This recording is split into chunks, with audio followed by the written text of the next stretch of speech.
indudablemente tal vez, o hecho para tirarse barro en la cara, ¿no?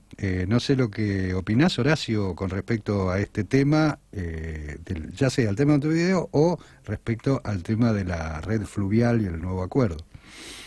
O a la intención, digamos, de modificar estas cuestiones. La Argentina, digamos, está bajo un programa no de ahora ni de este gobierno, sino de varios años atrás, sería a partir fuertemente bajo un esquema o una hoja de ruta muy determinada de sometimiento. Es decir, los intereses de las multinacionales y la forma en que establecen un ordenamiento logístico estratégico que permita apropiarse con mayor facilidad de la red internacional.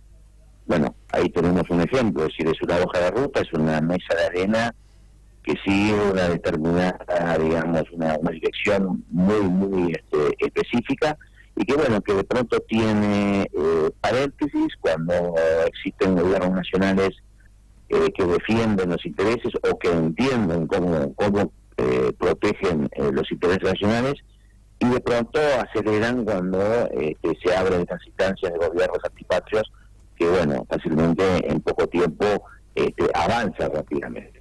Entre esas pausas y profundizaciones van cumpliendo su hoja de ruta. Creo que estos últimos 3 años se ha entregado soberanía marítima y fluvial como nunca antes.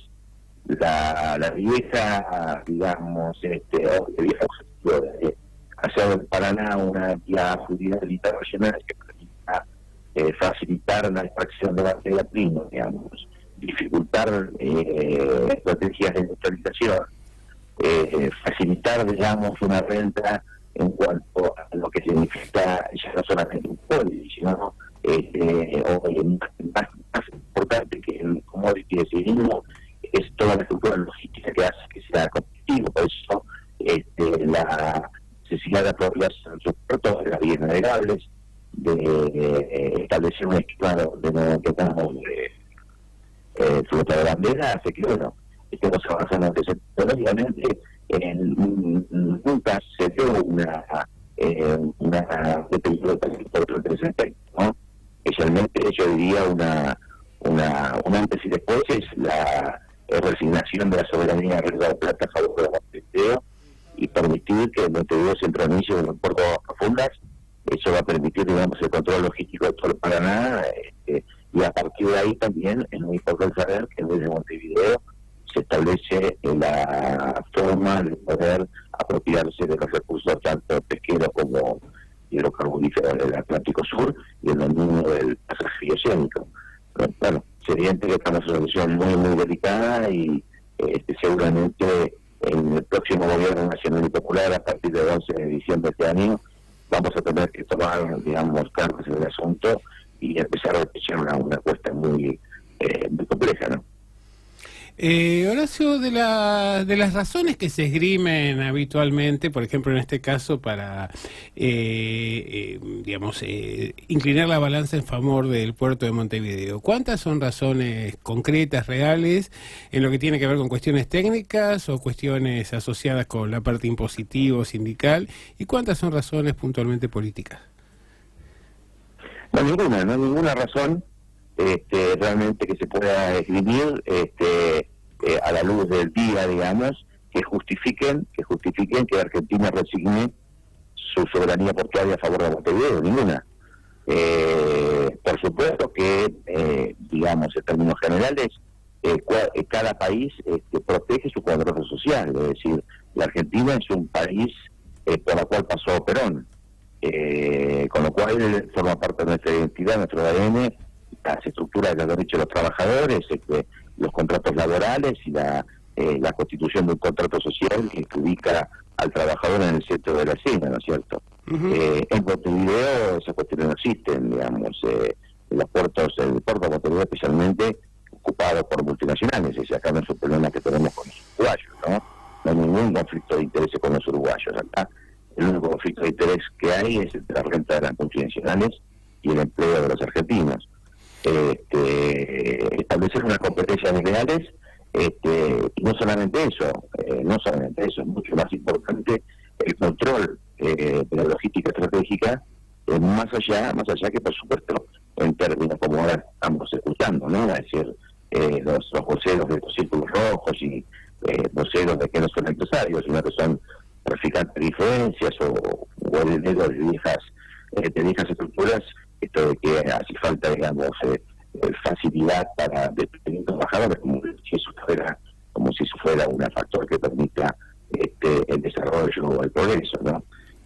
No hay ninguna razón, por eso el ataque furibundo que hubo al trabajo que habíamos hecho sobre el canal Magdalena, ¿no? Sí. Es decir, la Argentina tiene disponible un canal soberano que está abandonado, que permitiría que el puerto de La Plata, que es uno de los enclaves estratégicos más importantes que dispone la Argentina, porque es el puerto marítimo o fluvial más cercano a las profundidades atlánticas, de centralizar la tarea que hoy Macri se la delegó a los monopolios uruguayos, ¿no? En Montevideo.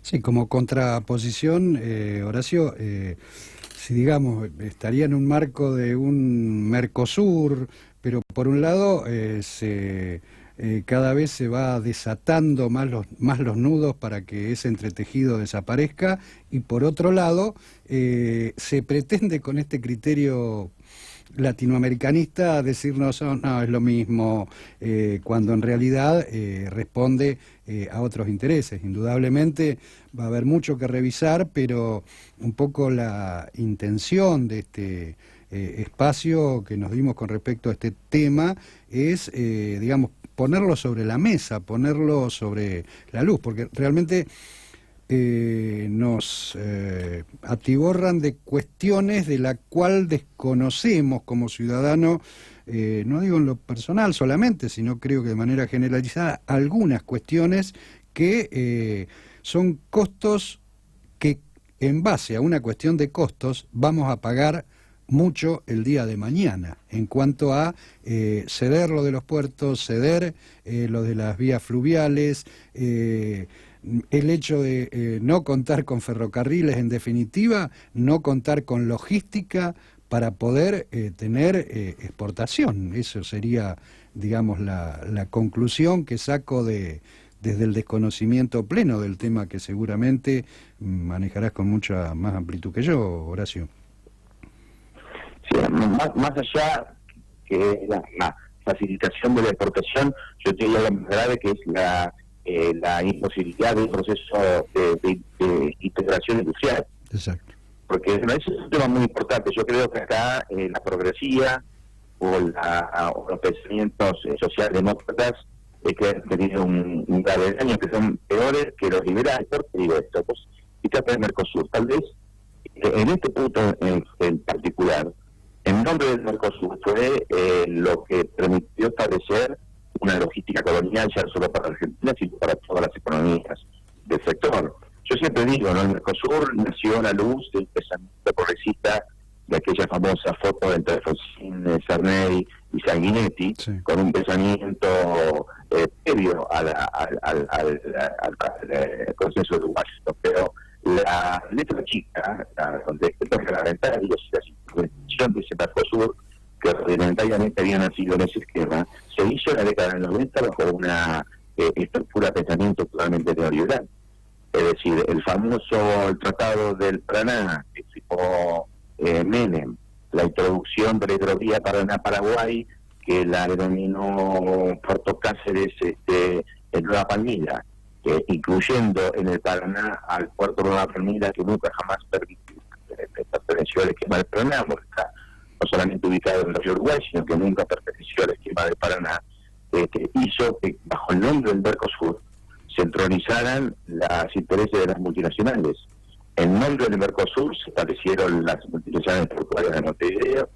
En nombre del Mercosur se estableció una hidrovía que en realidad sirvió para que se consolide el interés de las exportadoras de grano, llámese Cargill, Dupke, Minera, que son las exportadoras de grano, para poder exportar esa materia prima, ya no solo de la Argentina, sino de las exportaciones brasileñas y paraguayas. Y ahí existe un conflicto de intereses, porque en definitiva estas exportadoras, sus negocios compran lo más barato posible, venden lo más caro, con lo cual haberse apropiado del Paraná en nombre del Mercosur y haber permitido que se introduzca una oferta de grano del Mato Grosso del Sur, si no fuera por el Paraná no tendría competitividad logística, hizo que le permitiera bajar el precio a los transportes productores. O sea que en nombre del Mercosur se anestesió conflictos de intereses, se permitió hablar de la integración de la vía fluvial, que en definitiva fue una estructura logística al servicio de la exportación de materia prima. Ya Perón en su plan quinquenal, que haya estudiado, había introducido un concepto muy interesante que eran los tráficos ascendentes y descendentes. Es decir, Perón decía que el tráfico descendente era la exportación de materia prima, en cambio el tráfico ascendente, es decir, aguas arriba, era el tráfico donde se introducía una posibilidad de intercambiar valor agregado industrial entre los países, digamos, de la cuenca del Plata.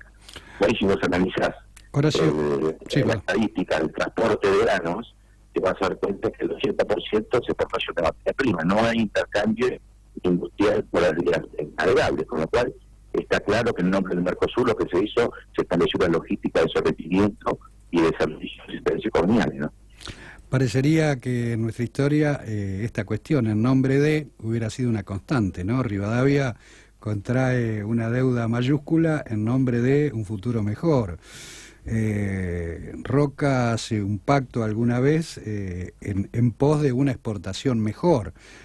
Ahora también nos han dicho que, no hace mucho tiempo, que bueno, la modernidad era entrar, se ha festejado con ese acting tan difundido de el convenio que podríamos tener con la Unión Europea, y en definitiva volvemos por poco a vender vacas con cuero y todo. Indudablemente, como acabas de decir, en algunas cosas en nombre del Mercosur se hicieron varias cosas, ha sido una constante en nuestra historia de llevar más retroceso cuando teóricamente era para mejorar o modernizar, ¿verdad? ¿Coincidís con este concepto, Horacio? Mira, hay un ejemplo muy claro. Cuando nosotros, cuando me tocó la responsabilidad de ser autoridad portuaria nacional, y habíamos establecido la resolución 1108, por la cual obligábamos a los países del Mercosur a firmar convenios de transporte, por la cual se protegiese las flotas de bandera regional, es decir, banderas que busque como la de Argentina, paraguaya o uruguaya o brasilera. Cuando establecíamos la necesidad de que los puertos tuviesen una relación laboral con sus trabajadores homogénea y que no se permitiese, digamos, la explotación de los trabajadores portuarios en detrimento en una pseudo competencia, y entramos en conflicto con la Comunidad Europea, justamente porque uno de los que levantó la voz en contra de esa resolución fundamentalmente fue la Comunidad Europea. ¿Por qué? Porque digamos, el monopolio de estos transportistas que está en manos de Hapag-Lloyd de Alemania y de la Maersk de Dinamarca, que prácticamente monopolizan toda la lógica del transporte del comercio exterior argentino, fueron ellos los que establecieron los primeros conflictos. Es decir, como decía Perón, ¿no? Para escapar el terreno te pegar al chancho. Cuando nosotros establecimos esa resolución, que en realidad tenía como objetivo la defensa de la renta y de los trabajadores latinoamericanos, fueron justamente los monopolios europeos los que hicieron levantar su voz. Y justamente atacaban la resolución 11 como contraria a los acuerdos del Mercosur. Es decir, se vio claramente que los acuerdos del Mercosur operaban y operan y lo siguen haciendo más como protección de la renta de las multinacionales que la protección del empleo de los argentinos o latinoamericanos o rioplatenses. Es decir, si hay hoy un conflicto a nivel internacional, es la renta de las multinacionales en contra del derecho al trabajo y al empleo de los latinoamericanos. Y vemos que cada vez que cuando uno intenta proteger o reivindicar o establecer un mecanismo de, digamos, de reivindicación de la estructura laboral argentina, del lado adversario, que son los intereses de las multinacionales, esgrimen y utilizan los acuerdos del Mercosur. Es decir, con claridad vimos que cuando tuvimos esa diferencia, que hubo una amenaza, digamos, de llevar la 1108 a la Haya, en la defensa de los monopolios uruguayos, o el plexo de representación por la cual protestaban contra la posición argentina, tanto también cuando recibo cerca de Magdalena como una piedra de razón soberana, prácticamente los abogados de estas multinacionales, digamos, basaban su defensa en articulados del Mercosur.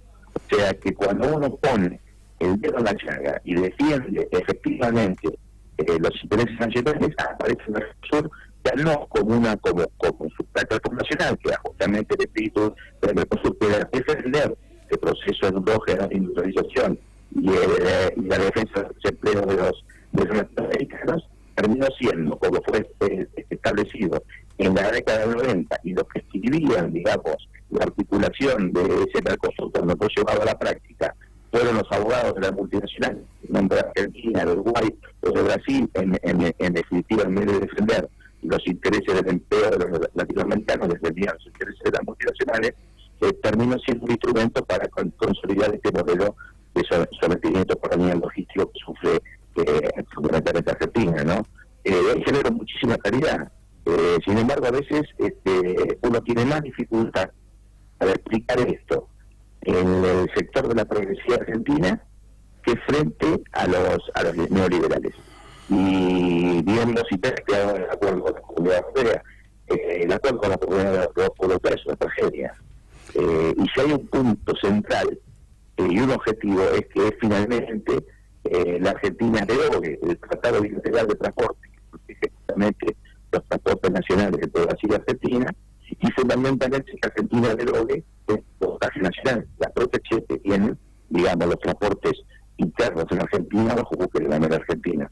Estos objetivos que lo vienen persiguiendo hace décadas, hoy, a través de este convenio con la Comunidad Europea, terminan de cerrar el círculo. Es decir, en cabeza de Montevideo la explotación del Paraná, la consolidación de un modelo logístico, la posibilidad de que Montevideo esté financiado con la economía argentina, se constituya una base operativa logística para explotar ilegalmente la pesca en el Atlántico Sur y la explotación de hidrocarburos, y cada vez que las empresas como Lidl y la Cargill puedan asegurarse, digamos, ese monopolio de la compra a los efectos de perjudicar los intereses de nuestros productores, ¿no? Esto es muy claro, muy evidente. Sin embargo, parecería ser que nunca estuvo en la hoja de ruta de los gobiernos nacionales. Es más, a veces existen en los gobiernos nacionales una reivindicación, pero también, sin embargo, tienen una gran capacidad de infiltrar ministros en los gobiernos nacionales que en nombre de un movimiento de la ciudad popular terminan, digamos, también, como se ha hecho, defensa de los intereses de estos monopolios. Bueno, ahora vamos a tener un conflicto muy serio con los puertos de Buenos Aires, ¿no? Porque el paso que sigue ahora es convertir a Buenos Aires en el furgón de cola de Montevideo y reducirlo a una simple plazoleta de contenedores, ¿no? Para que a través de los camiones constituyan una logística de importación digamos, de elementos industriales. Y en ese caso, bueno, seguramente lo que está pidiendo ahora, ¿no? La chique del puerto de Buenos Aires para que se convierta simplemente en una plazoleta de concentración de contenedores y hacer de Montevideo el centro logístico de distribución de todo el tráfico de contenedores que lo manejan el monopolio de la Hamburg Sud y la Merckx, de toda la economía de este sector de globo, ¿no? Por ese motivo, La Plata no va a poder levantar nunca cabeza porque va a estar sometida a ser un elemento periférico, ¿no? Más que claro, Horacio Tetamanti, ex subsecretario de Puertos en el ámbito nacional. La verdad, si vale la referencia en un tema tan oscuro, más claro que el agua ha sido los conceptos que ha vertido. Te agradecemos el hecho de haberte acercado al programa en nombre de Alberto Letieri y el mío, Manuel Fasano.